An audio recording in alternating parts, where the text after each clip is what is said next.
ফের হরিয়ানায় বাংলাদেশি সন্দেহে হেনস্থার শিকার বাংলার 7 পরিযায়ী শ্রমিক গ্রেপ্তার করে ডিটেনশন ক্যাম্পে রেখে সেখানকার পুলিশের বিরুদ্ধে অত্যাচারের অভিযোগ। মন্ত্রীর গড়ে এই খবর আসতেই ব্যাপক চাঞ্চল্য এলাকায়। ক্ষোভে ফেটে পড়ল পরিবারের লোকেরা, পাশে দাঁড়ালো গোটা গ্রাম। শ্রমিকদের নিঃশর্ত মুক্তির দাবি পরিবারের, কান্নায় ভেঙে পড়েছে বৃদ্ধ বাবা মা। এলাকায় কাজ নেই, বাইরে কাজ না করলে খাবে কি, প্রশ্ন এলাকার মানুষের। মুখ্যমন্ত্রীর সঙ্গে কথা বলে দ্রুত পদক্ষেপের আশ্বাস স্থানীয় বিধায়ক তথা রাজ্যের প্রতিমন্ত্রীর।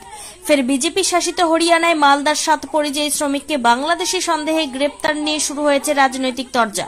মালদার হরিশ্চন্দ্রপুর রাঙ্গাইপুর ঠাকুরটোলা এলাকার আজমল হোসেন, লোকমান আলী, উসমান আলী, মানিরুল ইসলাম, সাদিকুল ইসলাম, পশেন দাস, অভিজিৎ দাস হরিয়ানার গুড়গাঁও এলাকায় নির্মাণ শ্রমিকের কাজ করতেন।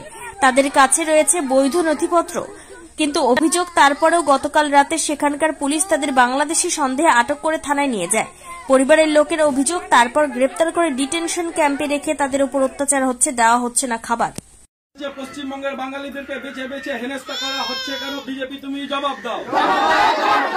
পশ্চিমবঙ্গের বাঙালিদের বর্বর আক্রমণ হচ্ছে কেন? বিজেপি তুমি জবাব দাও। শ্রমিকদের জবাব তোমায় দিতে হবে, জবাব তোমায় দিতে হবে।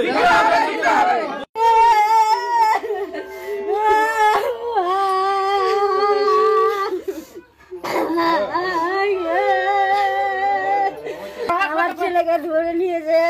কারা ধরে নিয়েছে? কি কারণে ধরেছে?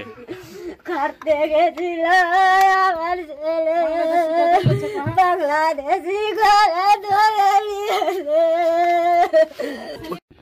কি কারণে? আমাদের ছেলে পিলে গেছে বিদেশে খাটতে গিয়ে এবার কাম করে আসছিল, রুমে এসে বসেছে, এর মধ্যে এসে বাংলা কথা বলছিল না কি বলছিল জানি না। এবার বাচ্চাটাকে ধরে নিয়ে যে ক্যাম্পে থিয়েছে, ক্যাম্পে ওখানে রাত্রে নিয়ে গেছে, কোথায় নিয়ে গেছে বলতে পারবো না, থানা নিয়ে গেছে কি কোথায় নিয়ে গেছে বলতে পারবো না। এবার ছেলে পিলেকে খাইতে দেয় না, কিছু দেয় না, অশান্তিতে রেখেছে। কোনো কার্যত অভিযোগ পরিবারের একটাই কথা হচ্ছে, আমার ছেলেরা গেছিল, এইভাবে ওরা যে বর্বর অত্যাচার করছে বাঙালি বলে, বারবার বাঙালিদেরকে টার্গেট করা হচ্ছে। আমাদের একটা ভুল ধারণা ছিল যে ওরা আপনার সংখ্যালঘুদের উপর আক্রমণ করছে, এই ধারণাটা পুরোপুরি ভুল। সেখানে আমাদের মুসলিম এবং হিন্দু উভয় সম্প্রদায়ের লোক সেখানে আছে। ওরা অ্যাকচুয়ালি বাঙালি জাতিকে ঘৃণা করে। আমরা চাই এই ঘৃণার অবসান ঘটাতে। বিষয়টা হচ্ছে যে এই পরিযায়ী শ্রমিকদের নিয়ে আমাদের মাননীয় মুখ্যমন্ত্রী প্রত্যেকটা বিজেপি সরকারকে প্রতি ভর্ৎসনা করেছে যে ডবল ইঞ্জিন সরকার যেখানে যেখানে আছে, সেই ডবল ইঞ্জিন সরকারের যেখানে যে যাচ্ছে আমাদের বাংলা ভাষায় কথা বললে তাদেরকে বাংলাদেশি তকমা দেওয়া হচ্ছে, তাদের প্রতি অন্যায় অত্যাচার হচ্ছে। তো তাদের জন্য আমাদের দিদি গর্জে উঠেছে।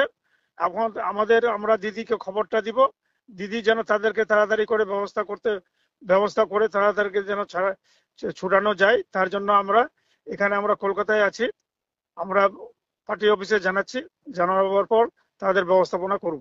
প্রচুর পরিমাণে অনুপ্রবেশকারী পশ্চিমবঙ্গে প্রবেশ করেছে তৃণমূল সরকারের মদতে, যারা বেআইনিভাবে নানা রকম কার্ড ব্যবহার করে বিজেপি শাসিত সমস্ত রাজ্যে কাজ করতে যাচ্ছেন।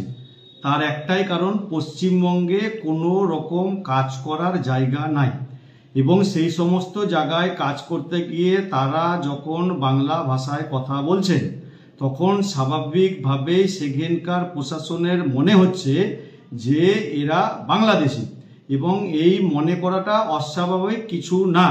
কারণ প্রচুর পরিমাণ পশ্চিমবঙ্গ থেকে এক এক জায়গায় কাজ করতে গিয়ে কেউ চোরাচালানকারী, কেউ ফেক কারেন্সি, কেউ নানা রকম সন্ত্রাসের সঙ্গে এর আগে জড়িয়ে পড়েছে। পরবর্তীতে দেখা গেছে তাদের সমস্ত কার্ড তৈরি হয়েছে পশ্চিমবঙ্গের মাটিতে।